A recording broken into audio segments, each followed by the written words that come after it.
எனக்கு மனோரமா ஆச்சி பண்ணதுல வந்து, அ சின்ன கவுண்டர்ல ஒரு ம். கேரக்டர் ம். பண்ணிருப்பாங்க. அந்த வெடுக்கு வெடுக்குன்னு ஆட்டுற இழுப்பெலும்பு உழைச்சு மாலையா கோர்த்து போட்டுக்குவேன் அப்படின்னு. ம். அந்த மாதிரி சில கேரக்டர்ஸ்லாம் அவங்கனால தான் பண்ண முடியும். ம்.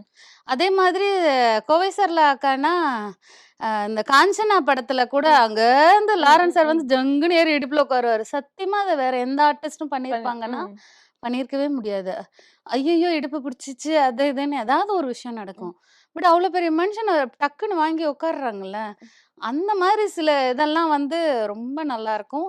ம். நெறைய அப்படியெல்லாம் ஏதாவது ஒரு கேரக்டர் ம். ஒண்ணு வில்லியா பண்ணாலும் பண்ணலாம். ம். அதே மாதிரி எனக்கு இதுல வந்து பிதா மகன்ல சங்கீதாவோட கேரக்டர் ம். ரொம்ப ம். புடிச்சிருந்துச்சு. அந்த மாதிரி பண்ணலாம். சொர்ணாக்கா கேரக்டர். கேரக்டர் இதுதான், அதுதான்னெல்லாம் இல்ல. ம். எனக்கு என்ன கேரக்டர் குடுத்தாலும் அதுக்கு நான் அடாப்ட் ஆகணும். ம். நெறைய பேர் என்ன நெனைக்கிறாங்கன்னா, இவங்க இந்த மாரி லுக்ல இருந்தா இப்படிதான் இருக்காங்க. இவங்க மாடர்னா வருவாங்களா? இல்ல இவங்க இந்த மாரி ரோலுக்கு செட் ஆவாங்களான்னு. நீங்க குடுத்து பாருங்க. அந்த லுக் சேஞ்ச் பண்ணுவோம். ம். அதுக்கு தானே நம்ம இருக்கோம். அந்த லுக்க சேஞ்ச் பண்ணி இப்படித்தான் நீ வரணும்னா, அழகா வர வேண்டியதுதான். காக்கா முட்டையில இவங்கலாம் எப்படி ம். வந்தாங்க?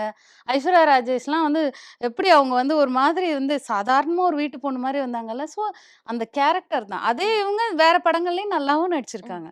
ஸோ மேக்கப் தானே ம். எல்லாத்தையுமே மாத்துறது. காஸ்டியூமும் மேக்கப் ம். தான். கேரக்டர் நம்ம குடுத்து நம்மளோட திறமைய வெளிக்கொண்டு வரதுக்கு ஒரு பிளாட்ஃபார்ம் கிடைச்சதுன்னா, அத விட ஒரு பாக்கியம் வேற எதுவுமே கிடையாது. ம். என்ன ம். பொறுத்தவரைக்கும்.